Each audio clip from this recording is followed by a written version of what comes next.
Good morning po sa na kasama natin ngayong umaga, sa ating po mga kababayan sa Bicol. Marahay na aga sa ating mga kababayan sa Visayas at Mindanao. Maayong buntag. Okay, at marami ho mga issue ngayon. Mamaya siguro tatalakayin din natin, ma'am, yung panibago, no, na kung saan dito po sa Metro Manila, mula po sa ECQ ay ginawa na pong modified ECQ. May mga lugar din naman na mula po sa ECQ ay naging GCQ na ho. Okay, opo. Pag-uusapan natin yan ka, Eli, kasi marami na tayo natanggap na mga tanong kasi litong-lito na daw sila. Kasi yung pinakamatindi yung ECQ, yung one step na mas maluwag sa kanya, yung modified ECQ. Opo. Meron pang tinatawag ka, Eli, na ang sunod sa modified ECQ, GCQ. GCQ. Tapos meron pang isang modified Modified GCQ. GCQ. Para sa akin ka, Eli, tama naman. Tama yung parang mga phases para hindi bigla-bigla. Yes, ma'am. Pero yung parang nagkulang tayo dun sa mas klarong pagpaliwanag. panuntunan Kasi ito yung sinabi natin noong nakaraang linggo, na yung aral natin sa ibang bansa na naging very successful, yung clarity ng communications. Ito ka, Eli, talaga namang parang araw-araw nagbabago, araw-araw may dagdag, araw-araw may babaguhin. Yun talaga yung pinakareklamo ng marami. Ano na ba talaga? So ito ka, Eli, ngayong umaga ia-attempt natin na pag-usapan. Ano ba yung gustong sabihin ng modified Yes, ma'am. ECQ? at GCQ. Oo, kasi pag tiningnan natin, parang hinati niya sa tatlo. Hinati niya sa tatlong classification. Meron pa ding may ECQ ngayon, dalawang lungsod na lang. Yung Cebu City sa Mandaue City kasi medyo mataas yung contamination doon na sana sa lalong madaling panahon makontrol na din. Yung susunod doon, yung modified ECQ, kasali yung Metro Manila. Pero maliban sa Metro Manila, kasama yung Laguna, kasama yung ibang mga lalawigan sa Region 3, halimbawa Bataan, Zambales, Nueva Ecija, Pangasinan, Pampanga. Central Luzon. Pangasinan pala ka, Eli, hindi. Ulitin ko. Yung mga lugar sa Region 3 na kasama, Zambales, Bataan, Nueva Ecija, Pampanga, Bulacan. Central Luzon, ma'am. Yes. Central Luzon. Yung Pangasinan pala, Region 1 yun, no? Nagkamali ako. Region 1 pala yung Pangasinan. Yung Central Luzon kasali, Metro Manila kasali. Sabi mo ka, Eli, yung Rizal hindi nakasali. GCQ, ma'am. GCQ na yung Rizal. Pero Laguna kasali pa din. Batangas, GCQ na din. Kasi may mga naideklara ng GCQ, pero may mga LGU, yung mga gobernador, nag-request na wag i-GCQ. Oo, medyo modified ECQ lang. Parang totoo. Naalala ko ka, Eling, first na announcement, sa Naga nga, medyo nagkakagulo na kasi yung first announcement, wala na talagang kahit anong form ng quarantine. Tapos binawi. Yes, ma'am. Binalik sa GCQ. Pero siguro ka, Eli, pag-usapan natin ngayon, ano yung kaibahan ng modified ECQ sa GCQ? Siguro daanan ko lang ka, Yes, ma'am. Eli. Sige po. Una, i-observe pa din yung minimum public health standards. Pag sinabing minimum public health standards, yung pagsuot ng face mask. Mandatory yan, ma'am. Mandatory yun. Pwedeng hulihin pag lumabas na walang suot. Yung social distancing, mandatory pa din. Ang definition ka, Eli, ng social distancing, hindi magkakalapit ng 1 meter. Pero yung sa quarantine, doon nagkakaiba. Halimbawa, pag modified ECQ, stricto pa din na home quarantine, pero may exceptions lang. Ang exceptions, number 1, yung mga lalabas na bibili ng essential goods or services. Pangalawa, yung nagtatrabaho sa mga opisinang pinapayagan mag-operate. Tapos hindi pwedeng lumabas sa bahay yung mga under 21 years old, over 60 years old and above, tapos yung mga may sakit, tapos yung mga buntis. Tapos eto ka, Eli, yung pinagtatalunan din, Yung lahat ng mga taong may kasama sa bahay na either below 21, above 60, or may sakit. Gusto sabihin, ang dami nun.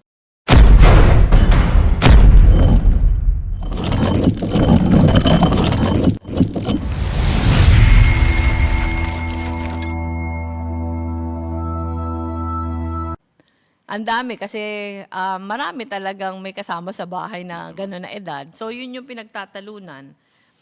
Pero sa GCQ, ang sinasabi naman, pwede nang lumabas, pero dapat lalabas lang kung importante yung gagawin. Pag sinabing importante, magtatrabaho sa mga allowed, bibili ng essential goods, etc. Yes, ma'am. Kanina narinig ko nga sa Rizal, transferable na yung kanilang quarantine pass at sa isang pamilya. Kaya lang, huhulihin pa rin kung naka-standby ka lang. Ang sinasabi kanina ng Rizal government, alam ba, may bibilhin o talagang kinakailangan, yung mga essential na gagawin. Tama naman yung transferable ka, Ellie, kasi kung sa isa lang talaga nakapangalan, tapos hindi din pwede, alam ba, may Tapos bibilhin. bigla may sakit o ano man. Kasi yung pinaka-essence lang naman ng quarantine pass, isa-isa lang at a time yung pwedeng lumabas. So, tingin ko very reasonable yun. Pero kahapon ka, Ellie, nakita natin sa mga balita, parang ang daming lumabas na tao. Nagka-traffic na nga Tingin ko hindi masyadong naintindihan kung anong gusto sabihin. Halimbawa ka, Ellie, yung anak ko. Kasi nagta-take turns yung mga anak ko para mag-grocery. Yung anak ko nag-grocery sa isang supermarket na malapit dito. Mahigit 2 oras siyang pumila. Dahil ang daming tao. Tapos ang kwento niya ka, Ellie, kasi yung supermarket nasa isang mall, ang kwento niya sobrang daming tao dun sa loob ng mall. Kaya yun yung nakakatakot na pag hindi masyado naintindihan yung mga directives, hindi masyado maayos yung implementation, baka magkaroon ng another surge na mas Second mahirap. wave na tinatawag, Oo. ma'am. Nakakatakot yung second wave kasi yung karanasan natin sa kasaysayan, yung Spanish flu, yung second wave, mas naging deadly. Yes, ma'am. So sana hindi pa din magkampante lahat, sana maayos yung implementation. Ito nga ka, Ellie, nung isang araw may dinulog sa amin. May dinulog sa amin na isang matanda na lumabas. Grabe yung sakit ng asawa niya. Lumabas siya para bumili ng gamot. Hinuli. Dahil wala namang pera, parang hindi siya makakapiyansa. Hindi siya makakapiyansa. Kung hindi ako nagkakamali, parang 3,500 yung piyansa. Parang ilang araw naka-eling nasa kulungan. Yung pamilya, may isang anak na hindi pa naman nagtatrabaho, yung nanay may sakit. Parang yung implementation ka, Eli, talaga yung problema na dapat compassionate yung pagka-istrikto. Tama lang naman. sa kaso. Oo, tama naman na istrikto pero dapat compassionate. Meron nga ka, Eling, may nagsasuggest. Ito, pinadala sa akin yung message. Na sana daw yung mga mag-e-enforce, hindi baril yung hawak. Kahit batuta o kung ano. Tapos yung uniform, baka mas casual. Kasi, halimbawa, police. Meron naman uniform, Kaeli, yung police na, di ba for a time, nag-uniform silang parang yung t-shirt lang na blue. Yes, ma'am. Yeah. Saka, May paminsan nakalagay na police, paminsan nga, naka-shorts. Para mas, alam mo, pag may baril kasi, naka-full battle medyo gear, mataas parang naman tensyon. mataas ang tension, saka yung mentality din siguro ng enforcement iba. Pero kung mentality ng enforcement, stricto pero compassionate, tingin ko mas iniintindi natin, mas na-enforce natin, mas alam ng tao na nandyan sila para ayusin yung kalusugan, hindi para tingnan nakaaway. Tapos yung mga mahihirap, talagang bigyan ng konting leeway, lalo na kung ang dahilan naman ay reasonable. Ito yung maraming debate ka, Eli, kasi 'di ba nagkaroon ng malaking kontrobersiya nung lumabas yung mga pictures ng parang isang party sa PNP. Yes, ma'am. So yun yung maraming mensahe nakuha natin bakit hindi pantay yung pag-enforce ng batas. So yun sana yung pakiusap. Napakahalaga sa cooperation ng tao na maayos yung enforcement. para yung tao mas ang nagko-cooperate. Kasi pag yung tao hindi niya naiintindihan o yung tao kahit naiintindihan niya yung sinasabi pero hindi niya naiintindihan kung bakit, may tendency na maghanap ng paraan para gawin pa din yung gusto niyang gawin. Yes, ma'am. At ngayon kasi dapat siguro linawin din po ito ng IITF kasi may mga negosyo na pinayagang mabukas pero yung mga LGU, meron silang ipinatutupad na panuntunan na kinakailangan araw-araw isa sa ilalim sa rapid test yung kanilang mga empleyado. Totoo ka, Ellie. At ito medyo contentious ito. Maraming debate dito kasi kahit yung si Dr. Salvano, member siya ng IATF, meron siyang nilabas na opinion na kontra siya dito sa requirement na to.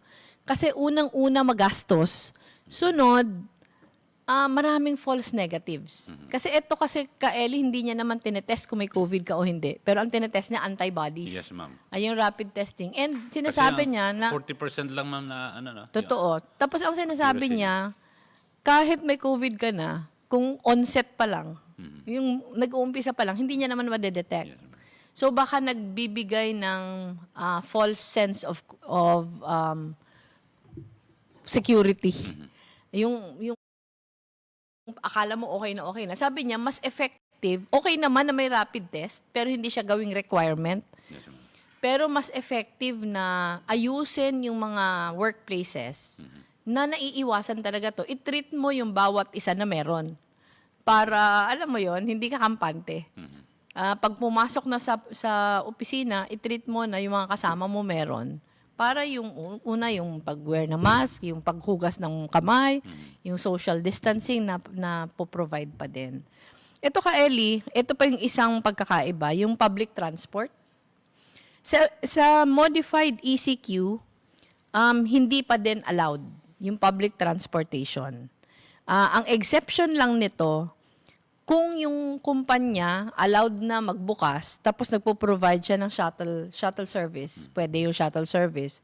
Yung pangalawa naman, yung mga point-to-point na mga transport services na pamahalaan mismo yung nag-provide. Gaya nung ginawa namin na shuttle services, Ellie, yun, pwede yun.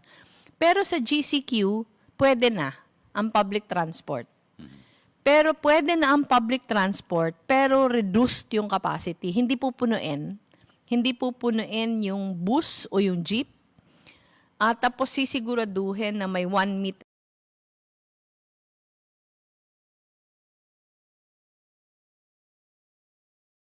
distance between passengers.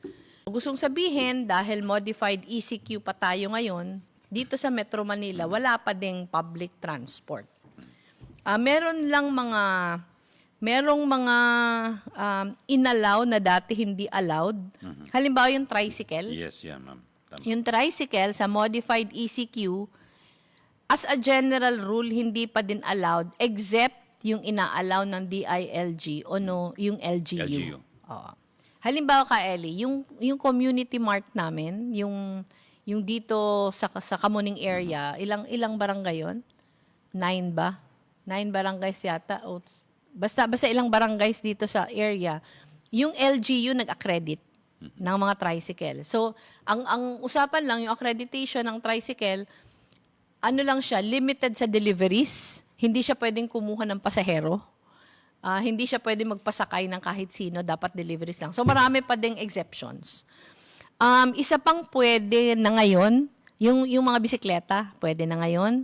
Yung motorsiklo, bisikleta pwede na ngayon, pero dapat isa lang yung sakay.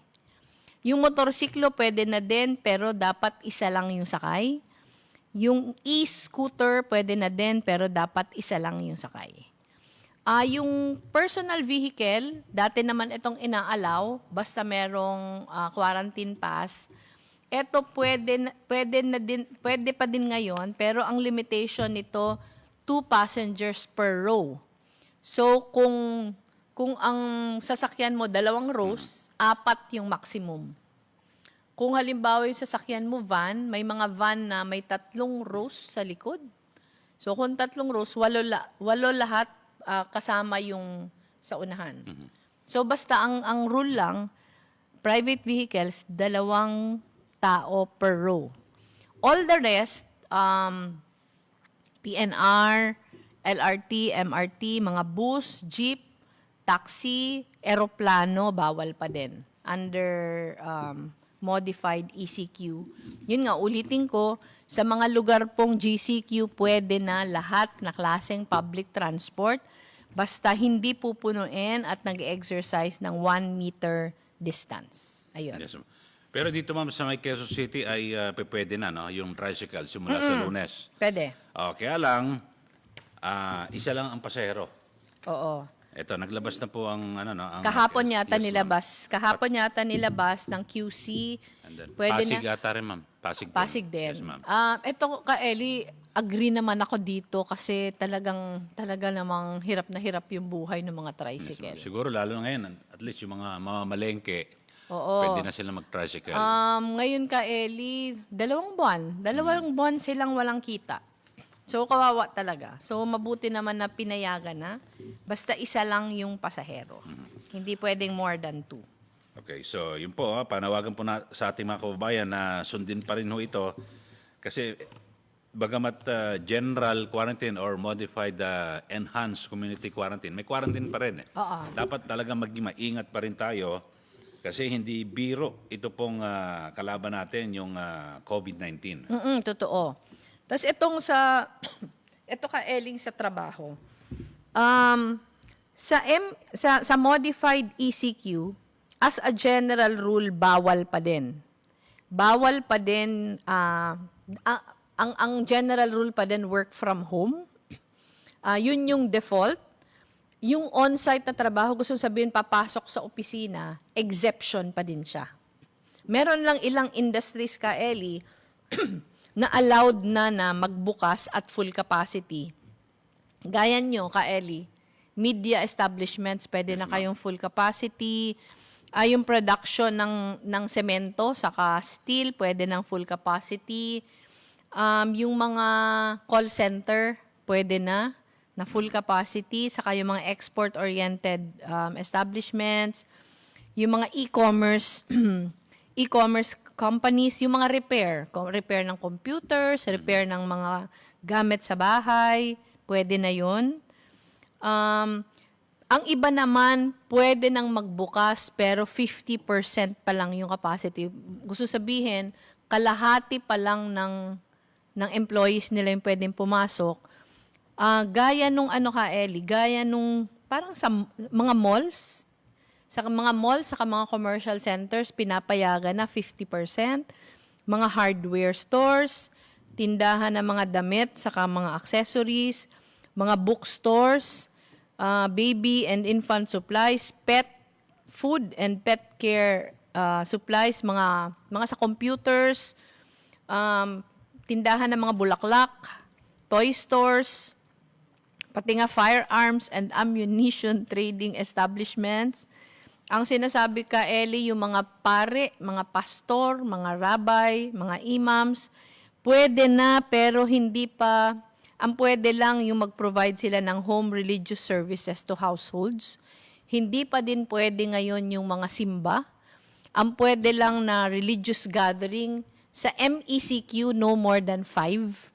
Sa GCQ, no more than 10. So, more than 10. Kaya pala merong Hindi. netizen, ma'am, na nagbilang yung sa isang birthday party. Oo. Umabot ng 50. Marami siya nabilang. So ngayon, kahit GCQ, hindi pa din pwedeng more than 10. Sa MECQ, hindi pwedeng more than 5. So talagang wala pa talaga mga gathering. Yung pag-exercise, Ka-Eli. Pag-exercise sa labas ng bahay, sa ECQ, bawal talaga. Sa MECQ, limited outdoor exercise allowed. Pwede nang, kasi nung ECQ, mas stricto, Ka-Eli. Yes, ma'am, bawal talaga sa Oo. labas. Ngayon, pwede nang mag-walking, pwede nang mag-jogging, pwede nang tumakbo, pwede nang magbisikleta, basta dapat naka-mask. Saka pag MECQ, 2 meters yung distancing. Sa GCQ kasi 1 meter yung required. Sa ECQ, 2 meters. MECQ pala. MECQ, 2 meters. Yung pagbiyahe, ulitin ko lang, Ka-Eli, para walang kalituhan, Dati talagang no public transport, ang mga flights walang domestic, limited yung international. Ang nung ECQ ka Ellie, yung nakakalipad lang na international, yung Yung pauwi papunta na rito, mga parating. OFW, saka yung mga nire-repatriate palabas. Yes, ma'am. Expatriate pala. Apa. Palabas. Yung sa modified ECQ, wala pa ding public transport, wala pa ding flights, limited pa din yung international. Ito, no domestic flights. Limited pa din yung international, controlled pa din yung papasok ng mga OFWs. Tapos yung transport sa loob, ang ine-encourage, bisikleta, saka non-motorized. Ito ano naman to? Okay to ka, Ellie, kasi napipilita na parang exercise na din siya. Ulitin ko sa GCQ, pwede na yung public transport, pero hindi full capacity.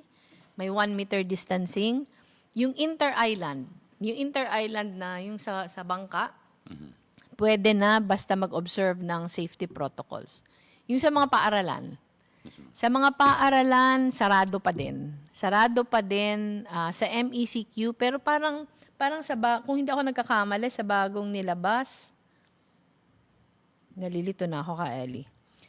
Sa bagong nilabas, yung face-to-face classes, suspended pa din sa MECQ, pero sa GCQ, yung mga college, higher education institutions, yung mga nagma-masters, yung mga nagpi-PhD, pwedeng mag-hold ng classes through flexible learning arrangements para lang tapusin yung academic year. Pwedeng mag-operate at a limited capacity, pero para mag-receive ng student requirements. Sa MECQ, bawal pa din. Sa GCQ, pwede na yung, tama ba to? Pwede na daw yung, teka, Saan ma'am? Sa GCQ? sa GCQ. Pwede na pumunta ng Davao. Davao. Ay, hindi. Hindi, ano ba yun, ma'am? Bawal pa din ka, Ellie. Under sa Kung private ano, plane, wala pwede. pa ding domestic. Yeah, Hindi, walang sinabi sa private. Ang sinasabi lang dito yung public transport. So, pwede, ibig sabihin, ma'am, pwede sa private plane. Okay. Siguro kasi walang sinabi tungkol sa private planes. Eto ka, Ellie, tinitingnan ko lang kung, sa GCQ, eto yung mga bawal pa din. Parang nakakalito. Kasi nakalagay dito, bawal pa din yung movie screenings.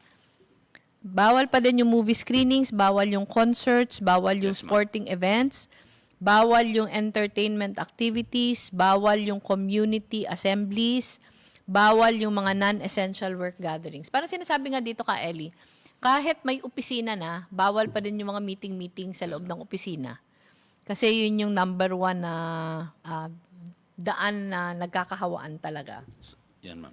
Sa GCQ na yan. Oo, sa GCQ.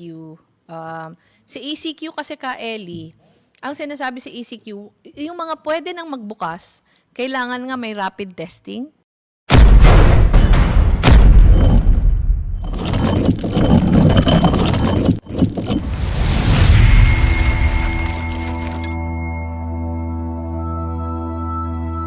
Pero marami, ma'am, na kaibigan ako negosyante na hindi na lang muna magbubukas kasi kinukumpit nila Sobrang kung mahal, araw-araw sobrang magastos. mahal. Lugi na nga po sila. So, madadagdagan pa yung lugi nila. Ito ka, Ellie, yung sinasabi nga ni Dr. Salvano, hindi siya very effective. Masyado pang magastos. Hindi siya very effective, masyado pang magastos. Okay naman daw na nagra-rapid testing, pero yung i-require mo na yung lahat i-rapid test na tuloy-tuloy, parang hindi siya practical. Tapos ito ka, Ellie, dahil wala pang public transport, yung hindi, parang, paano mo mare-require yung employee mo na pumapasok? Sabi, dapat mag-provide ng shuttle services or dormitory. Yes, ma'am. Dagdag gastos din sa employer to. So, tingin ko tansyahan ngayon kung ano yung mas practical sa lahat. Pero agree ako ka, Ellie, na meron ng paunti-unti na pagbukas. Yung ano lang talaga nito, yung implementation. Dapat mahanapan, hindi pwedeng mangyari ulit yung nangyari kahapon. Yung nangyari kahapon, first day na MECQ, grabe, parang piyesta ulit. Nakita natin yung mga pictures sa mga market, grabe. Nakita natin yung mga pictures sa mall. May pinopost ka, Ellie, na sa SM North. Ang dami ng tao. So, dapat pag-isipan. MECQ pa lang dito sa NCR. Pag-isipan, una ng mga LGUs, pangalawa ng mga mall owners, paano i-enforce yung social distancing pa din. Kahapon sa Marcos Highway, Traffic traffic na. Kasi Rizal under GCQ. O, GCQ na yung Rizal. Marami pang adjustments na mangyayari. Pero ang suggestion natin ka, Ellie, na tumutok yung ating mga kababayan. Kasi yun nga, maraming bago-bago. Kahapon lang na gabi ko na nakita, hindi ko alam kung anong oras pinost. Pero yung omnibus guidelines, so talagang naghahabol tayo sa information ka, Ellie, dahil may mga pagbabago. Ako okay naman na ina-adjust kasi tinitingnan natin according to pangangailangan. Pero again, uulitin ko lang to ka, Ellie, yung ECQ, GCQ, hindi yan solusyon sa virus. Kaya tayo po nagkakaroon ng ganito para binibigyan natin ng pagkakataon na yung mga pangangailangan na preparasyon magawa na. Yung mass testing, ang ating target, 30,000 tests a day dahil sa karamihan ng population natin. Nung huli tayo nag-usap ka, Ellie, nasa 8,000 pa lang. Ngayon, yung pinakahuling balita, nasa 14,500 pa lang tayo a day. Sobrang layo pa nito sa target. So, kailangan mas bibilisan pa. Yung sa Bicol ka, Ellie, iisa na lang nga ang testing center na damage pa ng Typhoon Ambo. So, talaga, maraming mga problemang aayusin at ihahabol. Habol ko pala ka, Ellie, yung isa pang exception, yung mga bawal pa, hotel. As a general rule, yung mga hotels, kahit sa GCQ, hindi pa pwedeng mag-operate. Ang exemption lang nito kung meron silang existing na mga long-term bookings. Ang mga hotel kasi ka, Ellie, meron itong mga long-term na staying guests. Hindi naman nila yun pwedeng paalisin. Yun yung isa. Yung mga hotels na tinitirhan ngayon ng mga returning OFWs, yung mga hotels na tinitirhan ng mga frontliners, yung mga hotels na ang sinasabi, guests who have existing booking accommodations for foreigners as of May 1, 2020, yun lang yung pwede mag-operate. As a general rule, bawal pa din mag-operate. Tapos yung iba pang bawal mag-operate as of now, number 1, tourist destinations. Number 2, entertainment facilities. Number 3, libraries, archives, museums, and cultural centers. Number 4, mga gym, sports facilities, saka fitness studios. Number 5, personal care services. Ito, spa, sauna, parlors, barbershops. Kaya marami ngayon kaeling, mahahaba na talaga yung mga buhok. Yun, bawal pa din hanggang ngayon. Yes, ma'am. So, ayan, mga maliit na negosyante, apektado rin dyan. Sobra ka, Ellie, na yung day-to-day, yung inaasahan na income. Ngayon, pinag-uusapan sa Kongreso yung pagpasa nung parang economic stimulus package. Tingin natin, sobrang kailangan to. Kailangan, kung hindi ako nagkakamali, almost 400 billion yung... Ang nito ka, Ellie, ang author nito si Congresswoman Stella Kimbo ng Marikina, si Congressman Joey Salceda ng Albay, saka si Congresswoman Sharon Garin, na party list representative. Sana sa lalong madaling panahon mapasa na to para naman yung mga naghihikahos natin ng mga sektor ay matulungan. Opo. At samantala ay meron din mukhang may gagawin ng mga investigasyon dito ang Senado sa mga di umano yung overpriced na PPEs at yung mga test kits at may nabanggit din si Senator Ping Lacson kasi may mga naamoy sila na korupsyon ng sinasabi baka naungusan na ng korupsyon yung virus. Pero yun yung nakakalungkot ka, Ellie, di ba? Yun yung nakakalungkot kasi yung kita pa ba yung iisipin na ganito na nga tayo ngayon. Kaya sana wag ganon. tama na mag-imbestiga para leksyon, para sa lahat. Parang hindi kasi tayo natututo. Opo. Pero dito ma'am, sa pinag-uusapan natin sa mga PPEs, kumusta po yung operasyon at yung patuloy na pagtulong ng OBP? Dahil sa tuloy-tuloy ma'am, no, yung ating Saka may pamahagi. good news Opo. actually naglabas kami ng video kahapon, nung Biyernes. Naglabas kami ng video nung Biyernes na gabi. Ina-announce namin ka Ellie yung good news. Kasi 'di ba hininto na namin yung online cash donations. Hininto namin nung April 30, ang nakalap doon ay 60.9 million pesos. Sa tulong ito ng kaya natin for good governance and ethical leadership. Pero ka Ellie, yung 60.9 million pesos, magta-translate sana yon sa mga 130,000 na PPE sets. Pero nung tiningnan namin yung listahan namin ka Ellie, marami kaming natipid. Marami din yung nagbigay ng online donations.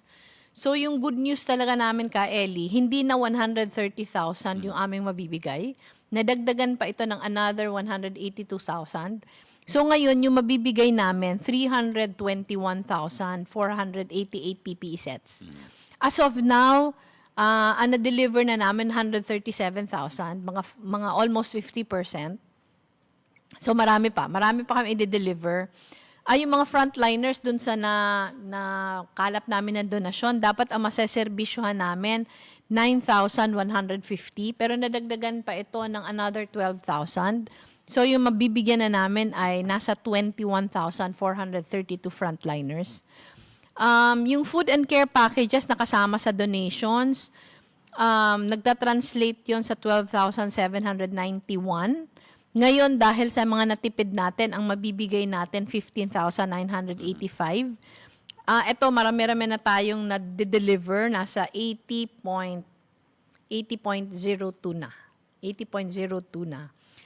Yung locally produced, PPE sets, ang mabibigay natin nasa 23,000. Ngayon, ang na-deliver na natin mga 7,465. So, ito ka Ellie, pasalamat lang. Pasalamat sa lahat na nag-donate. Whether cash or in-kind. Dahil po sa tulong nyo, napakarami nating matutulungan.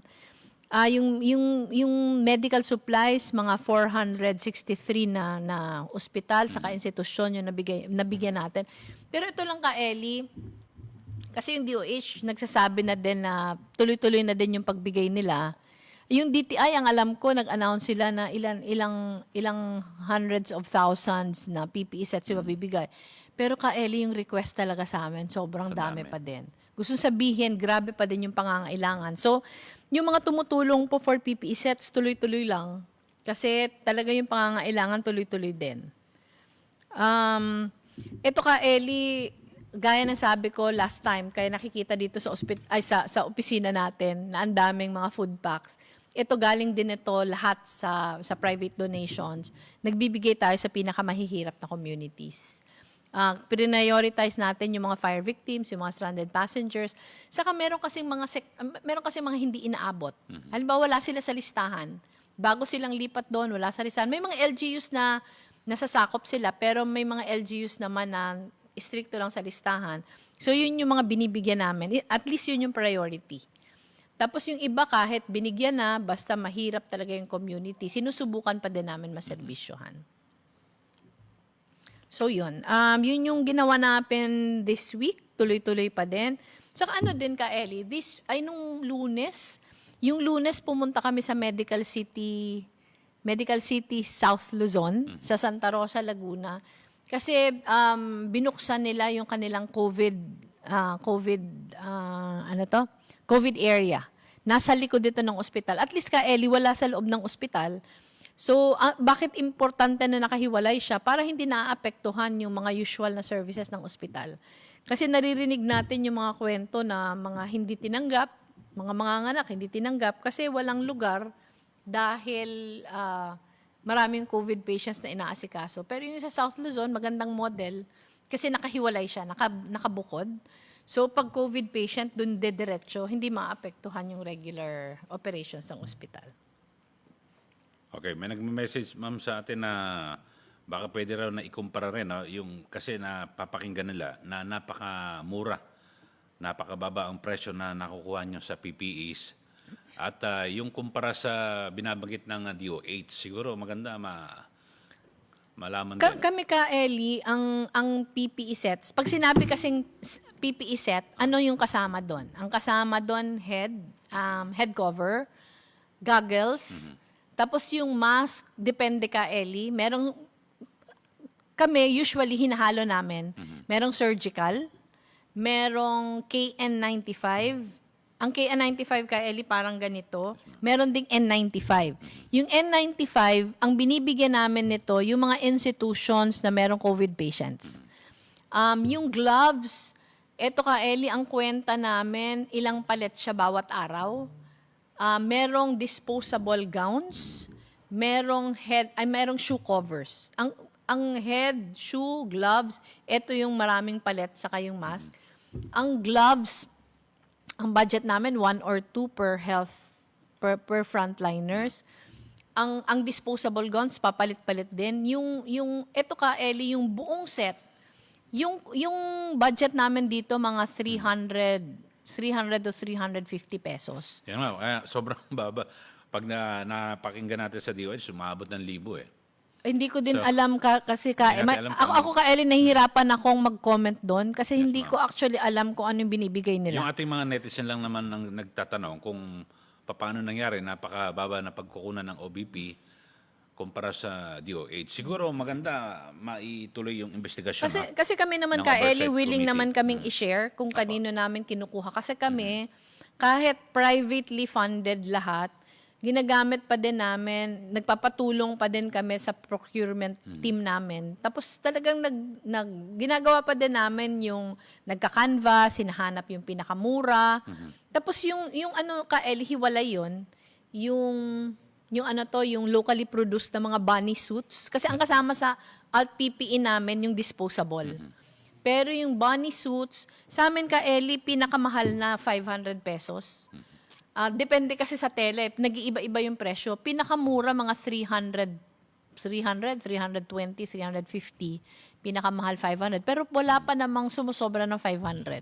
Ayun. So sa amin, kahit pa ipag-isa, pag pinag-isa yun, sa amin siguro mga 600 pesos, no more than 700 pesos per Hindi abot set. na ng 1,000. Ay, hindi. Malayo. Malayo ka, So eh. siguro kung sakali na ituloy ng oversight panel, Kami willing kami mag-share. Oo. ibibigay niyo mami listahan. Oo niyo, naman. yun. Oo naman. Kahit yung mga suppliers ka, Ellie. Para sa amin naman pinapangalagaan namin ng husto kasi hindi namin pera yun. Yes, ma'am. Pera yun ng mga nag-donate. Kahit pera ng gobyerno, mas lalo mo kailangan Mas lalo pangalagaan Yes, ma'am. dahil pera yun ng taong bayan. Dapat ang DOH gano'n. Siguro kaya nga tama yung gagawin din ni Senator Ping Lacson para malaman lang, kwentas claras, pera ng taong bayan pinag-uusapan dito. Yun yung mahirap ka, Ellie. Kaya nga kami, dahil kami ng canvas, meron kaming isang team talaga ka, Ellie, na yun na lang yung ginagawa. Naghahanap ng mga mura. Kaya kami ka, Ellie, kahit sa una naming budget, nakamura pa kaming lalo. So, more than double yung mabibigay namin sa target namin. Pag pinangalagaan talaga ka, Ellie, yung pera, taong bayan yung makikinabang kasi mas maraming mabibigay. Kasi kung nag-stick lang kami doon sa dating budget, yung maseserbisyo mga 130,000 PPE, maseserbisyo namin 130,000 PPE sets lang.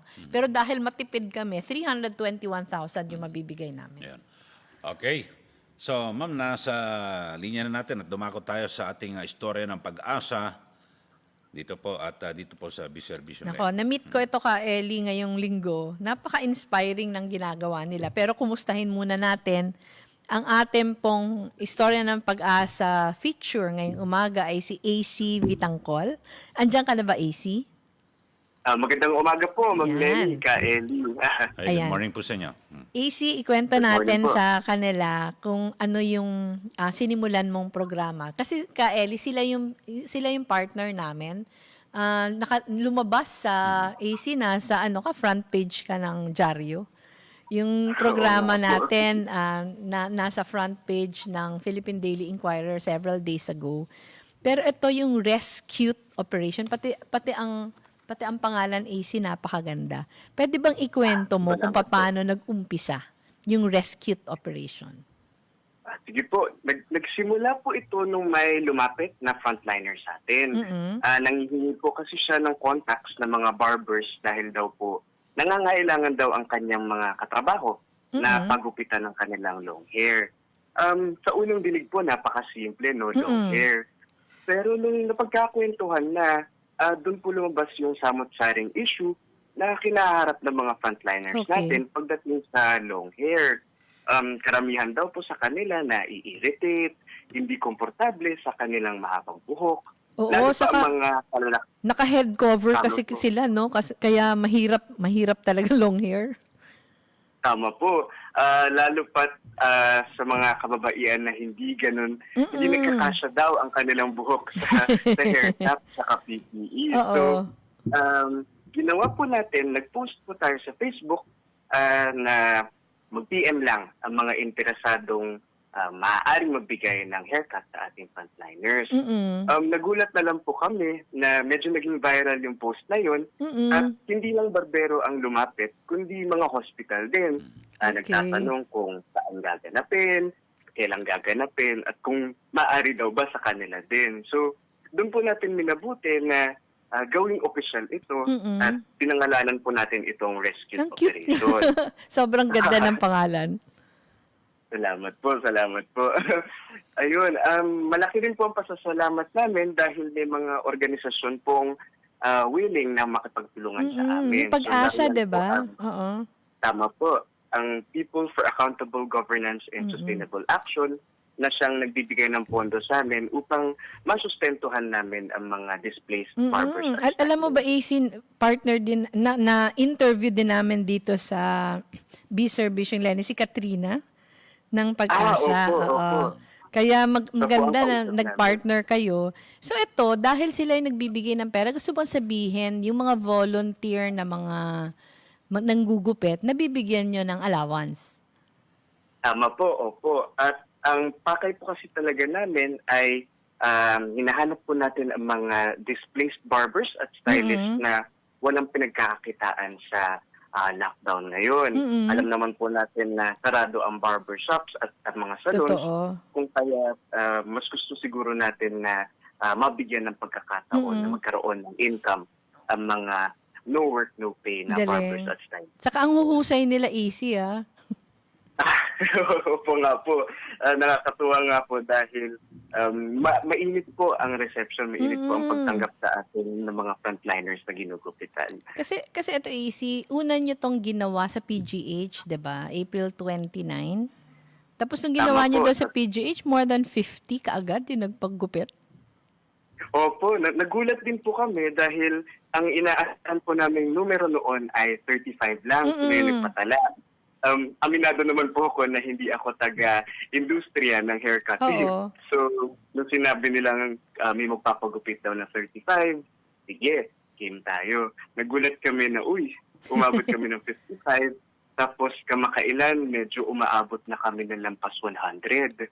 Saka yung gaya ng NKTI natin, AC this week, di ba? Parang 35 Tama din po. yata yung atin sanang target, pero umabot tayo ng 60 plus. Opo, hindi lang po 60 plus. Umabot na oo. po tayo ng mga mahigit 100. Oo nga pala, kasi Oo.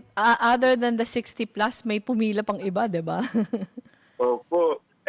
At ngayon nga po, nangihingi po ulit sila ng panibagong... Oo, totoo. Pinadala kita sa akin, natin. AC, pinadala sa akin yung message si Doktora na kung pwede magkaroon tayo ng second batch doon. Opo. Sisikapin po natin bumisita ulit sa NKTI. Pero ito AC, 'di ba? Yung ginagawa nyo hindi lang na napapaganda o napapagwapo natin yung ating mga frontliners o nagiging maayos yung mga itsura. Pero yung ginagawa mo kasi AC, sobrang gandang example ng collaboration Saka sobrang gandang example ng nagbigay ka ng platform para yung mga nangangailangan nabibigyan ng tulong. Kasi yung una, nabigyan mo ng tulong yung mga displaced na mga manggugupit. Pangalawa, yung nabigyan mong tulong yung antagal lang nangangailangan ng mga haircut. Tapos pareho sila very happy. Pareho sila very Opo. happy na pareho na serbisyo. Ako, AC, di ba nagkita-kita tayo kasama yung mga nanggugupit dito sa opisina namin. May pag-alis nyo, nagkukwentuhan kami ng staff na may isa kami napansin na sobrang happy yung mga nanggugupit. Parang sobrang happy sila sa ginagawa nila. Tapos sobrang halata yung respeto nila sa'yo. Kaya yun yung pinagkukwentuhan namin na napaka-inspiring na activity na in the midst of ganitong kahirapan, merong kagaya mo na nakaisip ng ganito, kagaya mo na nagbigay ng pagkakataon na pasalubungin yung dalawang nangangailangan. So, kaya ka namin iniimbita ngayon kasi ito talaga yung yung segment natin, Easy, Istorya ng Pag-asa. Yung ginawa mo, isang istorya ng pag-asa para sa mga kababayan natin na makiisip din ng pareho ng naisip mo. Pwedeng ibang larangan, pero yung lesson kasi dito, sa gitna ng kahirapan, may pwede kang gawin na napaka makabuluhan. Nakakataba naman po ng puso na marinig yun. Salamat po, Ma'am VP. Ito AC, may isang nagtanong, pero nung pinost namin yung mga pictures, kontento na sila. Ang isa sa amin nagtanong, safe ba 'yon? Safe ba yung magkaroon ng gupitan? Pero ako AC, nakita ko mismo, nakita na din ng mga tao sa pictures na very strict tayo sa protocols, 'di ba? Tama po yun. Sa amin po, may sinusunod tayong striktong protocol, sabi nga po nyo. Ang protocol po na ito ay may permission ng mga ospital na isang buhay din po namin infection control at naobserbahan pati po ng miyembro ng IPTF. Oo. So sa bawat galaw po natin, may sinusundan po tayo. So kunwari, may social distancing po sa simula pa lamang, pagkatindi po ng volunteers at stylists, at saka sa mismong venue po, iwahiwala yung upuan, paggugupitan. Oo, nakita ko magkakalayo talaga. Saka naka-PPE sets din yun ang gugupit, di ba? Tama po, balot na balot po sila ng face mask, shoe cover, saka one-time use disposable glove.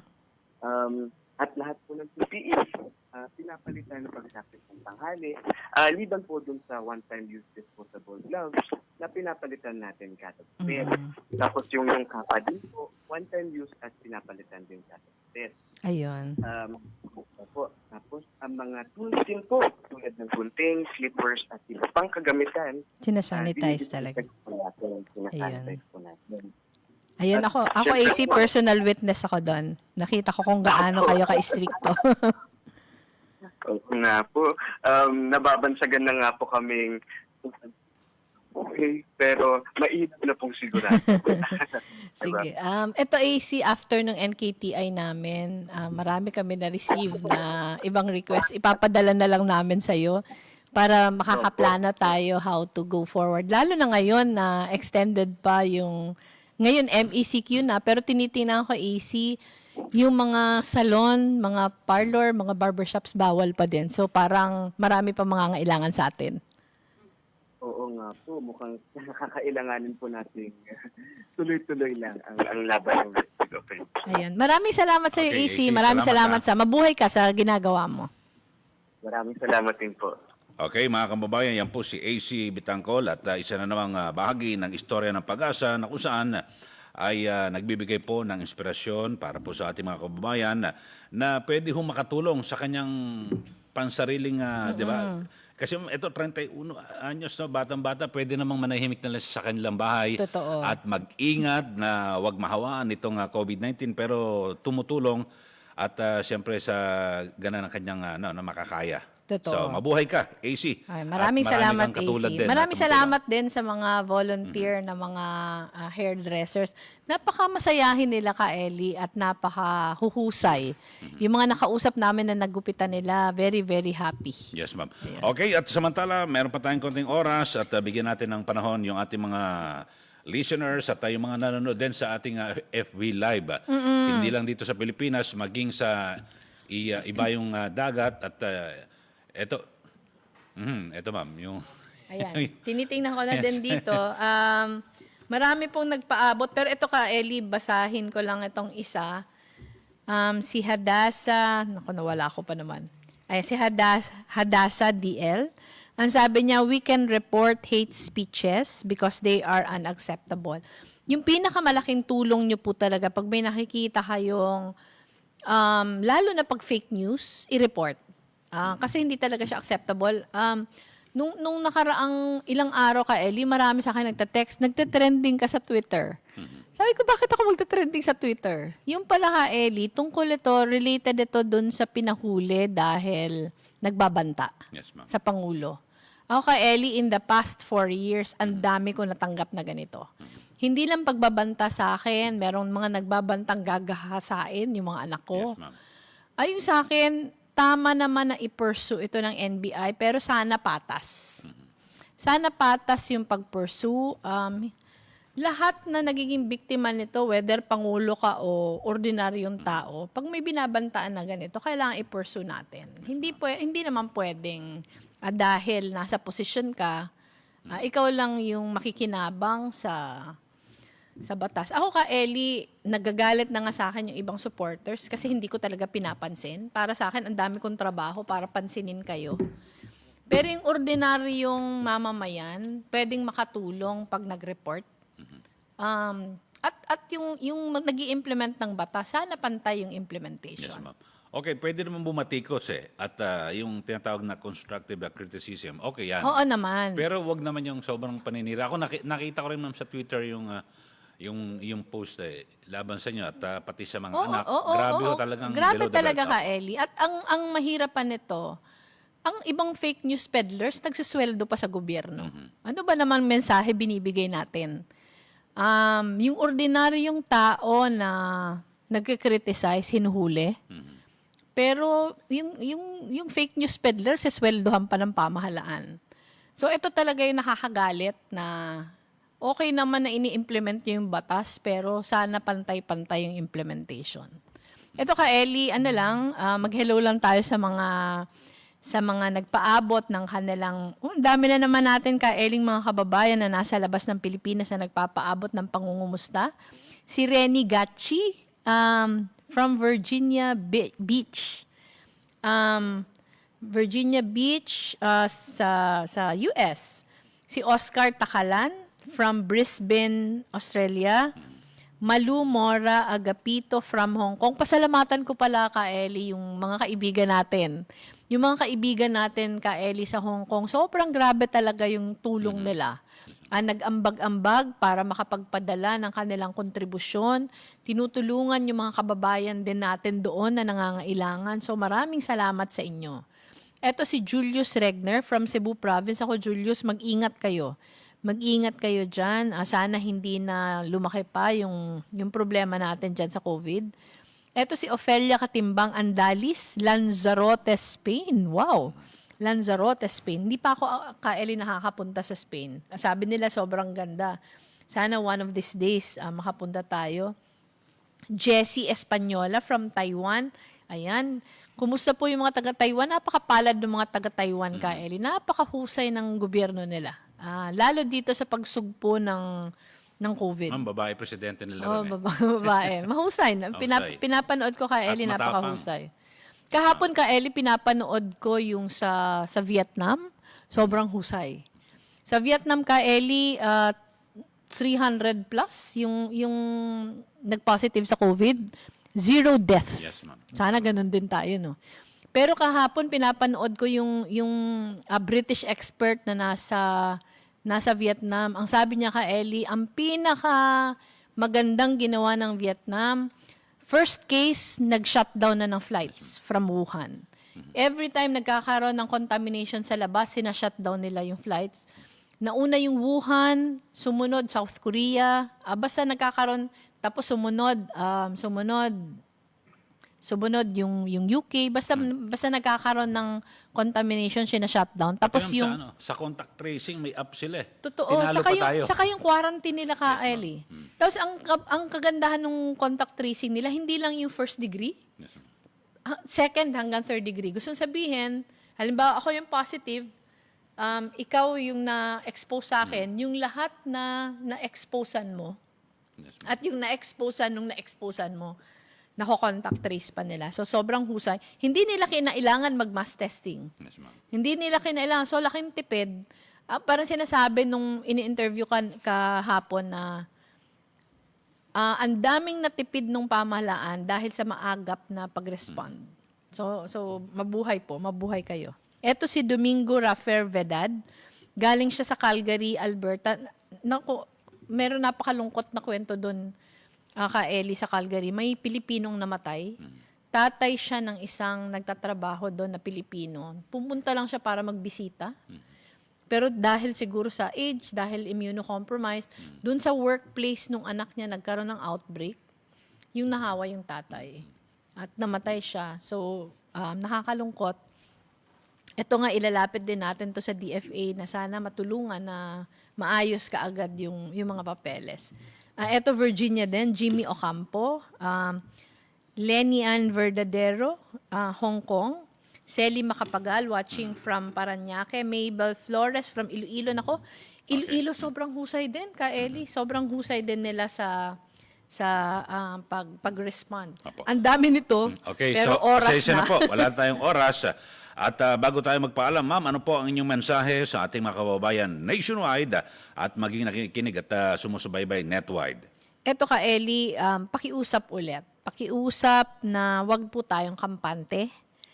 Hindi pa po tapos yung ating problema. Yung paalala lang, paulit-ulit na paalala. Paggamit ng mask, social distancing, paghugas ng kamay, as often as possible. Dapat daw ang regard natin sa lahat na nakakasalamuhan natin ay infected sila para hindi tayo naglulusen ng ating safety protocols. Ito ka Eli, hanggang maiiwasan na hindi lumabas sa bahay, wag lalabas ng bahay. Marami po tayong tulong na magagawa sa kapwa natin pag istriktong sinusunod natin yung mga protocols. Yung mga, ulitin ko lang ka Eli kasi marami-rami to. Ito, Karen Manehe Aim from Qatar. Meron from Nagoya. Pasensya na po kayo. Meron from New Zealand, Myra Benzeman. Pasensya na po kayo. Hindi namin mababasa. Pero, hindi namin mababasa on air. On pero air. babasahin ko po lahat ito. Yes, po.